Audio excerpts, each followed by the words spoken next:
Hello दोस्तों, नमस्ते। स्वागत है एक बार फिर से आप सभी का आपके अपने YouTube channel Mahesh Sharma maths classes में। दोस्तों, जैसा कि आप सबको विदित है कि हमने एक नई श्रृंखला शुरू कर रखी है, जिसके अंतर्गत हम जो फर्स्ट ग्रेड के फर्स्ट पेपर है उसके अंदर शैक्षिक प्रबंधन का जो अपने टॉपिक जुड़ा हुआ है उसका शॉर्ट नोट्स के माध्यम से अध्ययन कर रहे हैं। वैसे मैं आपको अभी तक जो कलाम एकेडमी की बुक है एस यादव सर की, उसके शॉर्ट नोट्स बना के अध्ययन करवा रहा था। आज से साथ में मैं आपको जो प्रीवियस ईयर के अंदर क्वेश्चन आए हुए हैं वो भी अंत में ऐड कर रहा हूँ, ताकि आपको ये भी पता लगे कि किस टाइप के क्वेश्चन आ रहे हैं या कैसे अपने को प्रैक्टिस करनी है। तो चलो बिना देरी के हम शुरू करते हैं आज की क्लास। आज पढ़ेंगे हम RSCERT की, जो शिक्षक या शैक्षिक संस्थाएं पढ़ रहे हैं अपन, उसके अंदर है RSCERT, अपने सिलेबस के अंदर है। इसका पूरा नाम क्या है कि Rajasthan state council of educational research and training, यानी राजस्थान राज्य शैक्षिक अनुसंधान एवं प्रशिक्षण परिषद। इसके बारे में अगर बात करें तो ये कैसी संस्था है? स्वायत्त शासी संस्था है। और ये पहले क्या थी? प्राथमिक शिक्षा हेतु थी, लेकिन 2001 के बाद में क्या हुआ, ये स्कूल शिक्षा यानी 1 से 12 के लिए हो गई, या इसको 1 से 12 तक का कार्यभार सौंप दिया गया। तो वर्तमान में इसके अंतर्गत क्या आती है? पूरी जो स्कूली एजुकेशन है प्री प्राइमरी से लेकर 12th तक, ये पूरी की पूरी किसके अंतर्गत आती है? RSCERT के अंदर। अब अपन अगर इसकी पृष्ठभूमि की बात करें कि कैसे ये स्टार्ट हुई, कैसे कैसे इसके अंदर बदलाव हुए, तो वो सब देखते हैं।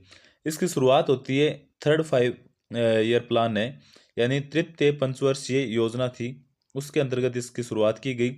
उस टाइम क्या किया गया कि तृतीय पंचवर्षीय योजना थी 1963 के अंदर प्रत्येक राज्य के अंदर SIE का गठन किया गया। SIE का मतलब है स्टेट इंस्टीट्यूट ऑफ एजुकेशन, यानी राज्य शिक्षा संस्थान। इसका गठन किया गया 1963 के अंदर। तो अपने भी जो राजस्थान के अंदर गठित की गई थी SIE, ये कहाँ गठित की गई? तो सहेलियों की बाड़ी उदयपुर के अंदर गठित की गई, अपने राजस्थान की थी वो। और उसके बाद में प्रोफेसर RC मेहरोत्रा, ये एक बार क्वेश्चन आया हुआ भी है कि कौन सी समिति की अभिशंसा से इसका पुनर्गठन किया गया? तो प्रोफेसर RC मेहरोत्रा समिति की अभिशंसा से पुनर्गठन करके SIE को क्या बना दिया गया? SIERT। देखो, SIE तो पहले से ही थी, RT का मतलब क्या हो गया कि ये रिसर्च और ट्रेनिंग भी देगी अब। तो ये इसमें परिवर्तन कर दिया गया। अब ये परिवर्तन किया वो किस समिति की सिफारिश पे किया था? तो मेहरोत्रा समिति के। ये परिवर्तन कब किया गया? तो 11 नवंबर 1978 को। अब अगर हमें ये क्वेश्चन पूछ ले कि SIERT का गठन कब हुआ, तो हम क्या बताएंगे? 11 नवंबर 1978 को। उसके बाद में जैसे अपन आगे बढ़ते हैं कि 14 अगस्त 2018 को, कब? 14 अगस्त 2018 को इसे स्वायत्ता प्रदान कर दी गई। और SCERT अब स्वायत्ता प्रदान कर दी गई मतलब क्या है कि हर एक स्टेट की जो SIE थी या SCERT थी, उनको स्वतंत्र कर दिया गया। तो इसका क्या नाम होगा? तो अपने राजस्थान की है तो इसलिए तो R जोड़ दिया इसके आगे, तो RSCERT। पंजाब वाले है वो P जोड़ दिया, हरियाणा वाले है उन्होंने H जोड़ दिया। तो अगर क्वेश्चन ऐसे पूछ ले कि इसको स्वायत्ता कब प्रदान की गई थी, तो कब की गई? 14 अगस्त 2018 को। उसके बाद में हम देखते हैं कि RSCERT है, उसके उद्देश्य क्या है? तो क्या उद्देश्य है इसके कि एक तो स्कूल शिक्षा है उसके अंदर गुणवत्ता लाना, और दूसरा क्या है? शिक्षक शिक्षा, यानी जो टीचर एजुकेशन। एक तो टीचर एजुकेशन के अंदर और एक स्कूल एजुकेशन के अंदर क्या लाना? गुणवत्ता लाना। उसके बाद में हम देखेंगे RSCERT है, उसकी भूमिका क्या है, आखिर ये है क्या? तो ये क्या है कि हमारे प्रदेश की स्कूल एवं शिक्षक शिक्षा हेतु मुख्य जो संस्था है ये, उसके अलावा ये सर्वोच्च अकादमिक संस्थान है। सर्वोच्च अकादमिक संस्थान है राज्य का, सर्वोच्च अकादमिक प्राधिकरण भी है, सर्वोच्च अकादमिक नोडल भी है, और सर्वोच्च परामर्शदाता है, सलाहकार है एवं मंत्रणात्मक संस्था है ये। उसके अलावा क्या है? ये सर्वोच्च नेतृत्व एवं संबलन देने वाली भी संस्था है। कौन? RSCERT।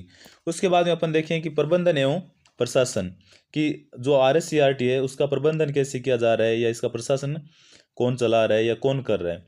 तो एक तो MOE यानी मिनिस्ट्री ऑफ एजुकेशन, और एक GOR यानी गवर्नमेंट ऑफ राजस्थान के अधीन ये कार्य करती है। इसके अंदर दो तरह की समिति या परिषद है। एक को बोलते हैं अपन शासी या नियामक परिषद, शासी परिषद या नियामक परिषद बोलते हैं। इसका क्या कार्य है? मुख्यतः इसका कार्य है नियमों को लागू करना। इसके अंदर कौन कौन होते हैं, तो एक तो अध्यक्ष होता है। अध्यक्ष कौन होगा, जो वर्तमान में शिक्षा मंत्री होगा वो इसका अध्यक्ष होगा। उसके बाद एक उपाध्यक्ष होता है, वो कौन होता है, शिक्षा सचिव होते हैं, वो इसके उपाध्यक्ष होते हैं। उसके बाद में इसके अंदर एक निष्पादन समिति या कार्यकारिणी समिति होती है। इसका कार्य होता है जो शासी परिषद है वो नियमों को बनाती है, उन सब नियमों को लागू करना। ये किसका कार्य है, निष्पादन या कार्यकारिणी समिति का। इसके अंदर एक सभापति होता है, वो कौन होगा, जो शिक्षा सचिव है वो इसका सभापति होता है। और एक सचिव होता है, वो कोई भी आरएस अधिकारी है वो इसका सचिव हो सकता है। उसके बाद में अपन इसके संगठनात्मक स्वरूप की बात करें कि आखिर इसके अंदर जो संगठन है उसका ढांचा कैसा है, तो इसके अंदर एक तो निदेशक होता है। निदेशक है वो तो या तो आरएस अधिकारी होगा या आईएएस रैंक का होगा। उससे उसकी सहायता करने के लिए उसके नीचे एक होता है अतिरिक्त निदेशक, उसकी रैंक कैसी होती है, एडी रैंक। उसके बाद में प्रोफेसर होता है एक, उसकी रैंक कौन सी होगी, जेडी रैंक।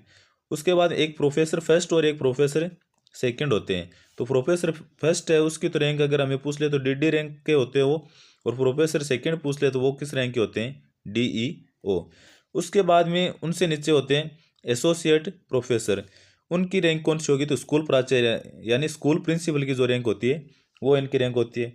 उसके बाद में आते हैं असिस्टेंट प्रोफेसर, तो इनकी रैंक कौन सी होती है, जो स्कूल व्याख्याता यानी फर्स्ट ग्रेड की जो रैंक होती है वही इसके अंदर असिस्टेंट प्रोफेसर होते हैं, उनकी रैंक होती है। उसके बाद में अपन देखते हैं कि आरएससीईआरटी के प्रमुख विभाग कौन से, यानी कौन कौन से डिपार्टमेंट है इसके। तो इसके हमें अगर पूछ ले कि इसके कितने डिपार्टमेंट है, ये पहले पूछा हुआ भी है, तो ये 6 डिपार्टमेंट है इसके अंदर, या 6 विभाग है। ये भी दो तरह के है, एक तो अकादमिक प्रभाग या विभाग, प्रभाग और विभाग एक ही चीज़ है। और दूसरा तो ये तो कितने हैं, 4। और दूसरे टाइप का है प्रशासनिक विभाग, तो ये कितने हैं, 2 है। अब अपन देखते हैं कि कौन कौन से इसके अंदर। तो एक नंबर पे अगर हम देखें तो पाठ्यचर्या, पाठ्य पुस्तक, सामग्री निर्माण एवं मूल्यांकन प्रभाग, ये एक पूरा प्रभाग है। इसका क्या कार्य है, पाठ्यचर्या यानी प्री प्राइमरी से 12वीं तक। मैंने आपको शुरुआत में बताया था कि 2001 तक ये प्रारंभिक शिक्षा के लिए थी, लेकिन वर्तमान में क्या है, स्कूली एजुकेशन यानी प्री प्राइमरी से लेके 12वीं तक।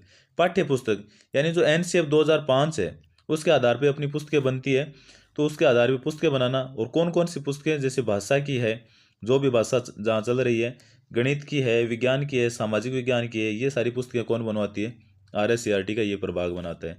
उसके अलावा शिक्षण अधिगम सामग्री बनवाना, जैसे स्कूलों में आती है ना टीचिंग किट आती है, वो किताबों की समीक्षा करना कि जो भी किताबें छपती है उन सब की समीक्षा करना। उसके अलावा गुणात्मक शिक्षा विकास करना। गुणात्मक शिक्षा कैसे, जैसे आजकल आपने सुना होगा कि स्कूलों के अंदर एक एबीएल कक्ष होता है, यानी एक्टिविटी बेस्ड लर्निंग जो कक्ष होता है उसके अंदर जैसे ABCD है या क ख ग है या बारखड़ी है, ये सब दीवारों पे लिखी होती है। एक CCP यानी चाइल्ड सेंटर पेडागोजी, SIQV यानी स्टेट इनिशिएटिव क्वालिटी एजुकेशन, और टूल्स तैयार करना, ये सब किसका काम है, आरएससीईआरटी का। उसके अलावा मूल्यांकन करना, जैसे ब्लूप्रिंट तैयार करना, जैसे कि अर्धवार्षिक में पेपर है उसके अंदर जो ऑप्शनल क्वेश्चन है वो कितने आएंगे, अति लघुतरात्मक कितने आएंगे, या निबंधात्मक है वो कितने आएंगे, तो ये ब्लूप्रिंट भी तैयार करती है, वार्षिका भी करती है। विज्ञान मेले का आयोजन करवाना, ये भी किसका कार्य है, आरएससीईआरटी का। और विज्ञान मेला कब लगता है, 28 फरवरी को विज्ञान दिवस के ऊपर विज्ञान मेले का आयोजन किया जाता है। उसके बाद में अपन आगे चलें तो शैक्षिक अनुसंधान का कार्य करती है, सर्वेक्षण का करती है, आकलन एवं नीति परिप्रेक्ष्य प्रभाग, ये दूसरा विभाग है इसका। अब नीति कौन सी, जैसे NEP 2020 लगी है अभी, तो इसका लागू करना किसका कार्य है, इस प्रभाग का है। उसके अलावा जैसे शैक्षिक अनुसंधान, तो राज्य स्तर के अनुसंधान करना आरएससीईआरटी के अंतर्गत, अनुसंधानों जो अनुसंधान हो गए उनकी समीक्षा करना। उसके अलावा जैसे NMMS की परीक्षा का आयोजन करना, ये क्या होती है, इसकी फुल फॉर्म है national means cum merit scholarship. और इसका प्रारंभ कब होता है, 2008 में। और किसके लिए ये, तो सिर्फ राजकीय स्कूलों में जो बच्चे पढ़ते हैं, और वो भी कौन सी कक्षा 8 में जो अध्ययनरत है उन बच्चों के लिए है। इसके अंदर जिसका चयन हो जाता है उसको टोटल 4 साल के लिए 9th 10th 11th 12th के अंदर स्कॉलरशिप दी जाती है, जिसका चयन NMMS परीक्षा के अंदर या स्कॉलरशिप के अंदर हो जाता है। उसके बाद में अपन बात करें तीसरे प्रभाग की या तीसरे विभाग की, तो ये है शिक्षक शिक्षा प्रभाग यानी टीचर एजुकेशन प्रभाग। इसके अंदर क्या आता है कि शिक्षक शिक्षा की कार्य योजना बनाना। अब शिक्षक शिक्षा दो तरह की होती है। एक तो होती है PST यानी सेवा पूर्व शिक्षक शिक्षा, प्री सर्विस टीचर एजुकेशन, जैसे DLED है या B.Ed भी करते हैं ना, तो ये भी सेवा पूर्व है। उसके अलावा कौन सी हो गई, जैसे INSE यानी इन सर्विस टीचर एजुकेशन, सेवाकालीन शिक्षा शिक्षक शिक्षा, तो ये कौन सी हो गई, जैसे प्रशिक्षण मॉड्यूल का आयोजन करना, निष्ठा व दीक्षा का प्रशिक्षण देना, ये सब जो शिक्षक है उनको ट्रेनिंग दी जाती है, ये सारी भी कौन आयोजित करवाती है, जो RSCRT का शिक्षक शिक्षा प्रभाग है वो आयोजित करवाता है। एक सबसे इम्पोर्टेंट चीज़ ये है कि डाइट का वार्षिक कैलेंडर है वो कौन तैयार करवाता है, तो ये भी RSCRT ही तैयार करवाती है। उसके बाद में जैसे अपन देखें कि सूचना एवं संचार तकनीकी प्रभाग यानी ICT प्रभाग या ICT विभाग, ये कहाँ स्थित है, तो अजमेर के अंदर स्थित है। तो ये आप ध्यान में रखना क्योंकि ये अजमेर में है ना कि उदयपुर के अंदर, तो ये कंफ्यूज कर सकता है। इसका क्या कार्य है, ई कंटेंट निर्माण करना, कंप्यूटर शिक्षा है उसका विस्तार करना, या शिक्षा वाणी, शिक्षा दर्शन, दीक्षा राइज, यूट्यूब चैनल, एजुसेट है, इन सब का विकास करना या संचालन करना, ये ICT प्रभाग है, इसका कार्य है।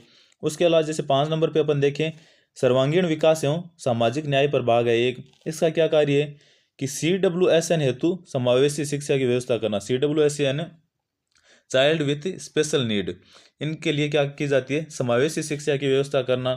दूसरा कला शिक्षा और स्वास्थ्य एवं शारीरिक शिक्षा का पाठ्यक्रम तैयार करना भी इसका कार्य है। उसके अलावा जनसंख्या शिक्षा या पर्यावरण शिक्षा या कोई मूल्य शिक्षा है, ये इसका भी पाठ्यक्रम यही तैयार करवाती है। चौथा क्या कार्य इसका कि SC ST या अल्पसंख्यक बाहुल्य क्षेत्र के शिक्षकों को प्रशिक्षण के मॉड्यूल तैयार करना। और पांचवा क्या है कि बालिका शिक्षा को क्या करना, बढ़ावा देना। ये भी जो RSCRT का ये सर्वांगीण विकास एवं सामाजिक न्याय विभाग है, इसका कार्य है। उसके बाद में अपन देखें छठा और अंतिम इसका विभाग कौन सा है कि प्रशासनिक अकादमिक आयोजना प्रबंधन एवं वित्त प्रभाग। अब वित्त प्रभाग है, कोई भी कार्य है वो बिना पैसों के तो होता नहीं है, तो वित्त प्रभाग है, इसलिए इसको क्या बोलते हैं, RSCRT की धुरी, क्योंकि सबसे ज़्यादा इंपॉर्टेंट भी क्या है, पैसे, और पैसों वाला विभाग है तो इसको क्या बोलेंगे, धुरी। इसका क्या कार्य है कि वित्त का लेखा जोखा तैयार करना, हॉस्टल का संचालन करना, RTI है इसकी इन्फॉर्मेशन देना, सामान्य प्रशासन देखना, ये सारा इसी का काम है। कर्मचारियों का संस्थापन करना भी वित्त प्रभाग का कार्य है। उसके बाद में अपन देखेंगे RSCRT के प्रमुख क्या क्या कार्य है, तो एक तो सेवाकालीन प्रशिक्षण देना, शोध कार्य करवाना, प्रकाशन कार्य है, अकादमिक सहयोग है, और सेमिनार व कार्यगोष्ठी का आयोजन करवाना, ये सारे प्रमुख रूप से RSCRT के कार्य है। उसके बाद में अगर अपन देखें कि राष्ट्रीय शिक्षा नीति जो NEP 2020 है वो और RSCRT इनके मध्य क्या संबंध है या क्या रिलेशन है, तो RSCRT को और मजबूत करना किस में बताया गया है, NEP 2020 के अंदर। और एक नेतृत्व को मजबूत करने का बारे में भी RSCRT का जो नेतृत्व है उसको मजबूत करने के बारे में भी बात की गई है NEP 2020 के अंदर। एक बात की गई है इसके अंदर SQAAF यानी state quality assessment and accreditation framework. उसके अलावा चेंज मैनेजमेंट प्रोसेस जैसे CRC हो गई, BRC है, डाइट का प्रबंधन परिवर्तन करना यानी गुणात्मक परिवर्तन करना इसके प्रबंधन के अंदर, तो ये सब NEP के अंदर बताया गया है RSCRT के लिए। उसके बाद में अपन देखें कि समाचार पत्रों में RSCRT के बारे में आजकल क्या बता रखा है, तो एक तो इसमें बता रखा है कि आत्म समान कौशल शिक्षा है जो सत्र 2022-23 से पायलट प्रोजेक्ट के रूप में बाड़मेर व डूंगरपुर में शुरुआत की गई थी इसका संचालन कर रही है। और ये किसके लिए, कक्षा 6 से 8 के लिए, और इसके अंदर 6 कॉमिक्स बुक्स का निर्माण किया गया है। 2 नंबर पे जैसे ब्रिज कोर्स वर्कबुक, क्योंकि कोविड की वजह से बच्चों की पढ़ाई बाधित हुई थी, उसकी वजह से ब्रिज कोर्स के लिए वर्कबुक शुरुआत की गई है स्कूलों में, जैसे हिंदी की, इंग्लिश की, मैथ्स की। तो ब्रिज यानी सेतु, तो ये क्या करती है कि वो पढ़ाई का जो गैप है उसको पूरा करने के लिए शुरू की गई है, तो इसका संचालन भी कौन करती है, RSCRT। एक असेसमेंट पोर्टल, आजकल इसका नाम क्या है, शिक्षक ऐप से ऐप बना हुआ है, पहले RKSMBK का था और वर्तमान में इसका नाम क्या कर दिया है, MSRA। MSRA का फुल फॉर्म क्या होगी, M का मतलब मुख्यमंत्री, S का मतलब शिक्षित, R का मतलब राजस्थान, और A का मतलब अभियान, यानी मुख्यमंत्री शिक्षित राजस्थान अभियान। ये तो थी अपनी RSCRT। अब अपन देखते हैं कि इसके PYQ कि इससे संबंधित कैसे क्वेश्चन आ सकते हैं। तो वो देखते हैं ताकि अपने को भी पता लग जाए कि भाई कैसे अपने को तैयारी करनी है। तो आज का पहला क्वेश्चन अपन देखें। तो पहला क्वेश्चन इसमें दे रखा है कि कौन से दिन माह एवं वर्ष को SIERT का RSCRT के रूप में पुनर्गठन हुआ। तो ये हमने पढ़ा ही था अभी कि 14 अगस्त 2018 को इसे स्वायत्ता प्रदान की गई थी और SIERT थी या SCERT थी, इसको क्या बना दिया था, RSCRT बना दिया था। दूसरा क्वेश्चन है कि निम्नलिखित में से कौन सा प्रभाग RSCRT उदयपुर में नहीं है। तो जैसे पाठ्यचर्या वाला पढ़ा था हमने, शिक्षक शिक्षा प्रभाग पढ़ा था, सर्वांगीण विकास को पढ़ा, लेकिन जो ये स्त्री शिक्षा है ये क्या है, वहाँ उदयपुर के अंदर नहीं है। उसके अलावा जैसे तीसरा क्वेश्चन है कि निम्नलिखित में से किस समिति की अनुशंसा के आधार पर SIERT उदयपुर की स्थापना की गई। तो ये भी हमने पढ़ा था कि प्रोफेसर मेहरोत्रा समिति थी, उसकी अभिशंसा पे किया गया था। उसके बाद में चौथा क्वेश्चन है कि राजस्थान में विद्यालय एवं अध्यापक शिक्षा के योजना निर्माण, क्रियान्वयन एवं मूल्यांकन के लिए सर्वोच्च शैक्षिक संस्थान है।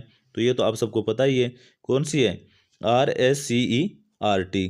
उसके बाद में देखिए कि RSCERT एवं सभी जिलों की डाइट को शैक्षिक मार्गदर्शन एवं संबलन प्रदान करने, यहाँ है IASE, जो कहाँ है, एक तो बीकानेर के अंदर है और एक अजमेर के अंदर है। तो IASE, CTE और सभी जिलों की डाइट को शैक्षिक मार्गदर्शन एवं संबलन प्रदान करने हेतु राज्य की नोडल एजेंसी कौन सी है। तो ये भी आपको पता है, RSCERT। उसके बाद में कि SCERT राजस्थान की स्थापना कहाँ की गई। तो ये आपको पता ही है कि उदयपुर में की गई थी। सातवां क्वेश्चन है कि प्राथमिक स्तर के शिक्षकों को तैयार करने हेतु पाठ्यक्रम एवं पाठ्यपुस्तकें तैयार करने वाली नोडल संस्थान कौन सी है। तो कौन सी है, राजस्थान राज्य शैक्षिक अनुसंधान एवं प्रशिक्षण संस्थान, सी ऑप्शन हो गया। आठवां क्वेश्चन है कि वर्तमान में राजस्थान राज्य शैक्षिक अनुसंधान एवं प्रशिक्षण परिषद, जैसे RSCERT में प्रभाग कितने हैं, तो ये अभी पढ़ा था हमने, 6 प्रभाग है, उनको डिटेल से भी पढ़ा है। नौवां क्वेश्चन है कि राज्य की सर्वोच्च शैक्षिक संस्था कौन सी है। तो अभी जिसका अध्ययन कर रहे हैं वही है, RSCERT राज्य की सर्वोच्च संस्था है। 10वां क्वेश्चन है कि निम्नलिखित में से कौन सा कार्य RSCERT के द्वारा किया जाता है। तो प्रशिक्षण देना, हाँ किया जाता है। शोध एवं सर्वे करना किया जाता है। पाठ्यचर्या, पाठ्यपुस्तक सामग्री निर्माण एवं मूल्यांकन, ये भी किया जाता है, यानी उपरोक्त सभी। 11वां क्वेश्चन है कि RSCERT की विस्तारित रूप है, तो क्या है, Rajasthan state council of education and research and training, हाँ यही हो गया। 12वां क्वेश्चन है कि राजस्थान राज्य शैक्षिक अनुसंधान एवं प्रशिक्षण संस्थान SIERT, जो अब RSCERT के नाम से जाना जाता है, की स्थापना किस दिन एवं वर्ष हुई थी। तो ये भी हमने अभी पढ़ा था, किस दिन हुई थी, 11 नवंबर 1978 को, ऑप्शन बी। उसके बाद में 13वां है कि RSCERT की का कौन सा अनुभाग डाइट फैकल्टी के लिए सेवारत प्रशिक्षण कार्यक्रम का आयोजन करता है। तो 13वां क्वेश्चन क्या हो गया, शिक्षक शिक्षा अनुभाग, ये भी हमने पढ़ा था। ये हमने आज RSCERT के बारे में पढ़ा है। आई होप आप सबको क्लास अच्छी लगी है, आप सबके इससे फ़ायदा भी हो रहा है। अगर आपको अच्छी लगी है तो लाइक करना, शेयर करना, अपना फीडबैक कमेंट करके दे सकते हो। और अगर चैनल को अभी तक सब्सक्राइब नहीं किया है तो ज़रूर कर लेना, ताकि जो भी अपनी नेक्स्ट क्लास है उनका नोटिफिकेशन आपको मिल जाए। Thank you.